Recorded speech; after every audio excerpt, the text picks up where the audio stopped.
Hallo und herzlich willkommen zu unserer heutigen gemeinsamen Lernzeit. Schön, dass du wieder da bist. Hallo auch von mir. Ja, schön, dass du mit uns Deutsch lernst. Und weißt du was? Heute ist ein besonderer Tag. Oh ja, was denn? Ein kleiner Meilenstein. Heute ist Tag 31. Ah, stimmt, Tag 31, stell dir das mal vor. Ja, genau. Wir haben jetzt wirklich einen ganzen Monat lang jeden Tag 15 neue deutsche Wörter gelernt. Das ist super, das freut uns riesig. Und dich hoffentlich auch. Absolut. Und ein großes Kompliment an dich, ja, dass du so dranbleibst und mitlernst. Wirklich klasse. Und wir machen natürlich weiter, ganz klar. Bis Tag 60, da bleiben wir erstmal auf Niveau A2, um die Grundlagen zu festigen. Und danach gehen wir gemeinsam den nächsten Schritt. Auf zum Level B1. Das wird spannend auf jeden Fall. Ja. Aber bevor wir in die heutigen Wörter starten, vielleicht noch ein kleiner Tipp, wie du noch mehr aus unserer Lerneinheit rausholen kannst. Ah ja. Hast du schon mal von der Shadowing-Technik gehört? Oh ja, die ist super. Shadowing. Genau. Das heißt ganz einfach, du sprichst die Sätze, die wir sagen, laut nach. Direkt nach uns oder mit uns zusammen.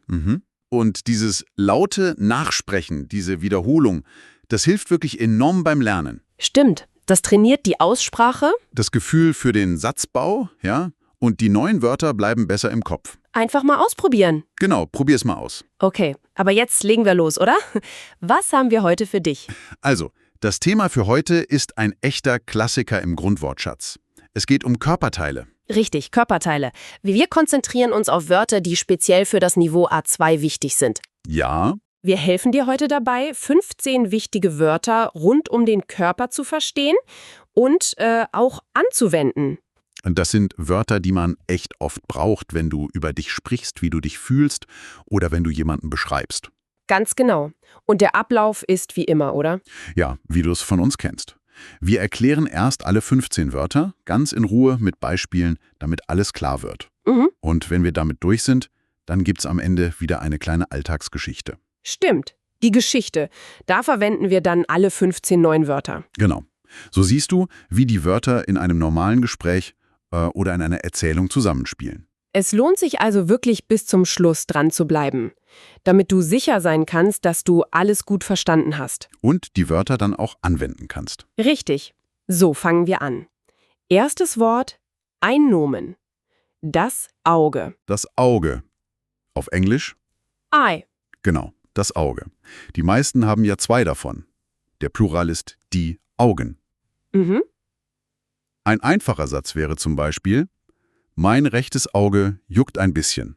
Oder die Farbe ihrer Augen ist braun. Ja, ein wichtiges Organ, das Auge. Und was machen wir mit den Augen hauptsächlich? Na klar, wir sehen damit. Das passt perfekt als nächstes Wort. Stimmt, Es ist ein Verb, sehen. Auf Englisch, to see. sehen. Und wie ist das mit der Vergangenheitsform? Wenn ich erzählen will, was ich gestern gemacht habe. Ah, gute Frage. Das Perfekt von sehen, das bildet man mit haben, also hat gesehen. Hat gesehen. Das Partizip ist gesehen. Genau. Also ein Beispiel im Präsens: Ich kann dich gut sehen, auch wenn du weiter weg stehst. Und im Perfekt, vielleicht eine Frage. Hast du den neuen Film schon gesehen? Ja, den habe ich gestern Abend gesehen. Der war echt spannend. Siehst du, das Perfekt braucht man oft beim Sprechen über Vergangenes. Gut. Also von den Augen und dem Sehen gehen wir mal zu einem anderen Sinnesorgan. Was haben wir so seitlich am Kopf? Du meinst sicher das Ohr. Genau, das Ohr. Unser nächstes Nomen. Auf Englisch? Ear. Stimmt, das Ohr. Davon haben wir normalerweise auch zwei. Und der Plural ist? Die Ohren. Ein Beispiel? Mein linkes Ohr tut heute ein bisschen weh. Vielleicht habe ich Zugluft bekommen. Ja, kennt man. Oder er trägt eine Mütze, weil seine Ohren kalt sind. Ohren. Sehr wichtig. Nicht nur für Schmuck. Was ist die Hauptfunktion? Na, mit den Ohren können wir natürlich hören. Richtig. Das ist unser nächstes Verb. Hören. Auf Englisch? To hear oder auch to listen. Hören.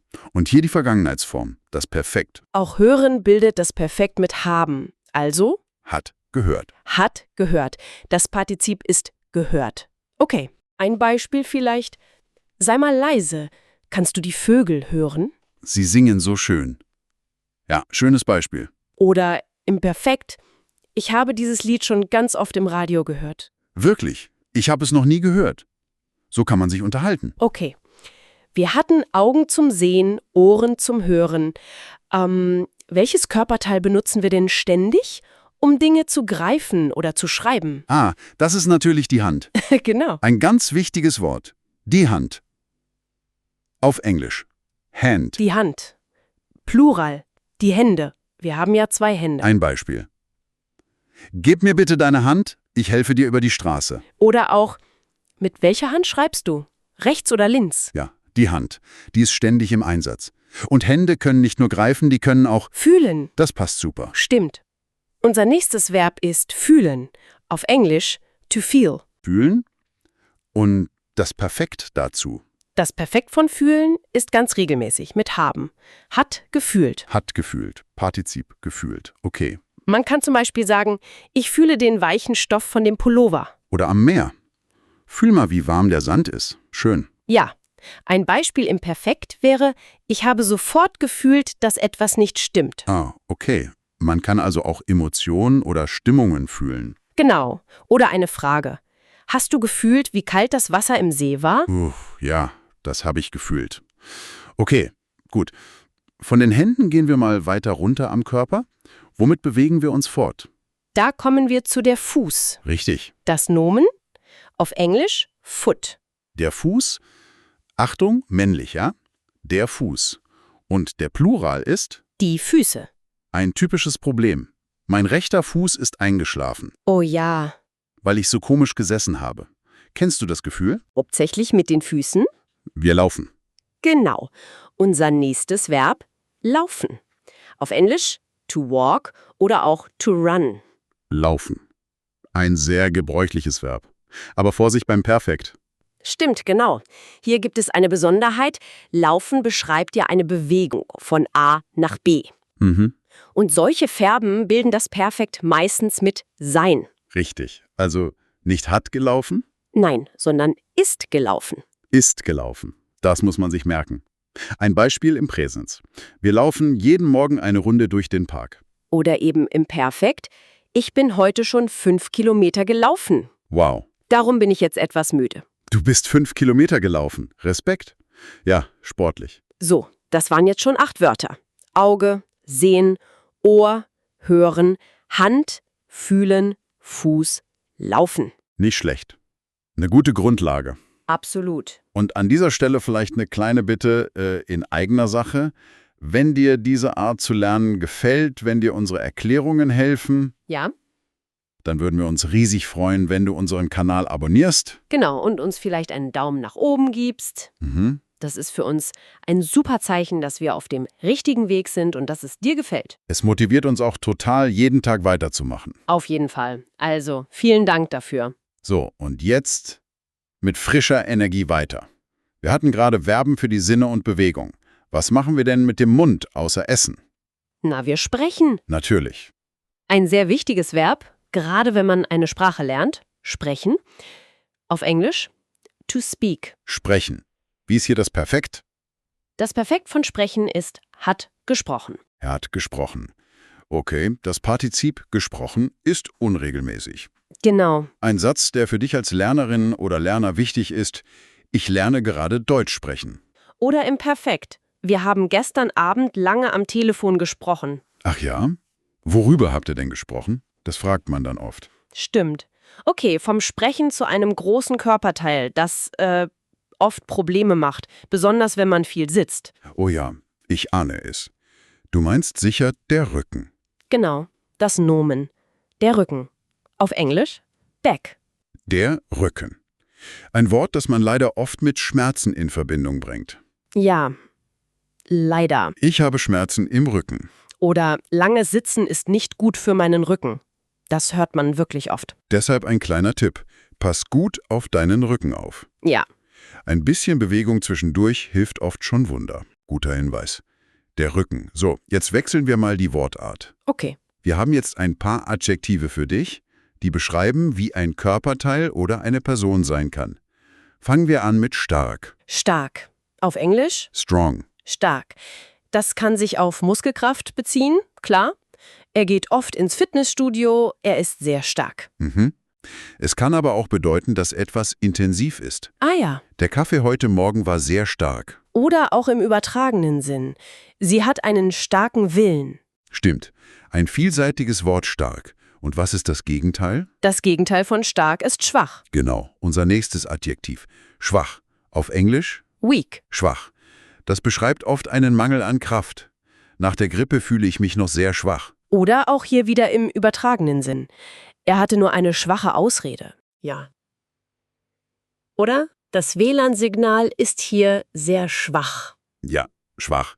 Ein nützliches Wort, um das Gegenteil von stark zu sagen. Okay, kommen wir zu einem sehr wichtigen Zustand für uns alle. Ein Zustand, den wir uns wünschen. Du meinst sicher gesund. Genau. Das Adjektiv. Gesund. Auf Englisch healthy. Gesund, das wünschen wir uns ja alle. Ich versuche, mich gesund zu ernähren. Oder? Zum Glück sind meine Großeltern noch sehr gesund. Gesund sein ist wirklich ein großes Glück. Das wünschen wir dir natürlich auch. Und was ist das Gegenteil von gesund? Wenn man nicht gesund ist? Tja, dann ist man leider krank. Richtig. Das nächste Adjektiv. Krank. Auf Englisch sick oder eo. Krank. Leider ist mein Kollege heute krank. Er kann nicht zur Arbeit kommen. Ja. Oder, wenn du krank bist, solltest du im Bett bleiben. Und dich ausruhen, genau. Ein wichtiges Wort. Krank. Hoffentlich brauchst du es nicht so oft. Hoffentlich nicht. Und unser allerletztes Wort für heute. Es beschreibt ein Gefühl, das man oft nach einem langen Tag hat. Oder nach viel Arbeit. Oder nach dem Sport. Ah, ich glaube, ich weiß, was du meinst. Müde. Exakt. Das Adjektiv. Müde. Auf Englisch? Tired. Müde. Nach der langen Autofahrt war ich sehr müde. Oder? Die Kinder sind nach dem Spielen ganz müde. Und wollen jetzt schlafen. Ja, müde. Ein Gefühl, das wir alle gut kennen. Definitiv. Puh. Das waren sie. Unsere 15 Wörter für heute. Lass uns kurz wiederholen. Das Auge. Das Auge. Sehen. Das Ohr. Hören. Die Hand. Fühlen. Der Fuß. Laufen. Sprechen. Der Rücken. Und dann die Adjektive. Stark, schwach, gesund, krank und müde. Eine ganze Menge. Aber jetzt wollen wir mal sehen, wie die so im Zusammenhang funktionieren. Genau. Bist du bereit für unsere kleine Geschichte? Auf jeden Fall. Hör gut zu und versuch mal, alle 15 Wörter wiederzufinden. Die wir gerade besprochen haben. Okay, hier kommt die Geschichte über Annas Tag. Gestern war ein langer Tag für Anna. Am Morgen ist sie im Park gelaufen. Das macht sie oft, um gesund zu bleiben.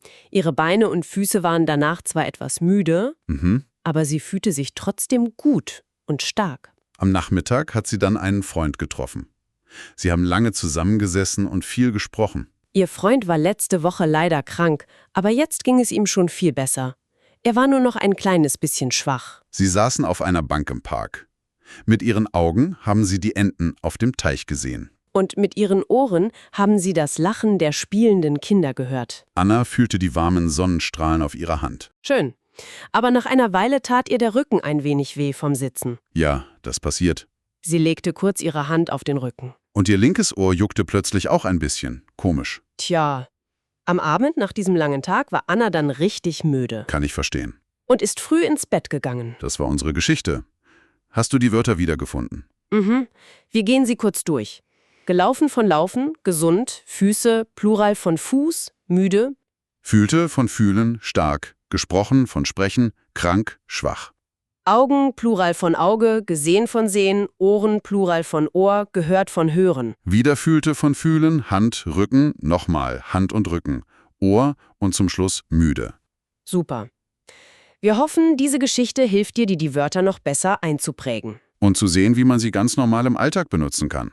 Und jetzt bist du dran. Werde aktiv. Genau. Probier doch mal aus, eigene Sätze mit den neuen Wörtern zu bilden. Schreibt uns doch bitte ein paar deiner Sätze unten in die Kommentare. Ja, zum Beispiel, was hast du heute gesehen? Oder wie fühlst du dich gerade? Eher stark oder eher müde? Wir sind gespannt und lesen deine Kommentare sehr gerne. Und zum Abschluss, wie immer, noch einmal die Bitte, Wenn dir unser gemeinsames Lernen hier Spaß macht Und du weitermachen möchtest, dann abonniere doch bitte den Kanal. und ein Daumen nach oben, der zeigt uns, dass es dir gefallen hat. Das motiviert uns wirklich ungemein. Ja, vielen Dank für deine Unterstützung. Und ganz wichtig, nicht vergessen, morgen geht es schon weiter. Stimmt, das Thema von morgen ist auch wieder sehr, sehr spannend. Gefühle und Eigenschaften. Da sprechen wir dann über wichtige Adjektive und Wörter, um Menschen zu beschreiben. Oder Emotionen, Charaktereigenschaften. Also, wie sagt man auf Deutsch? Glücklich, traurig, nett, lustig oder vielleicht ängstlich. Das und noch viel mehr erfährst du morgen bei uns. Also, bleib unbedingt dabei. Das war's für heute von uns. Vielen Dank fürs Zuhören und Zuschauen und natürlich fürs Mitlernen. Tschüss, mach's gut und bis morgen.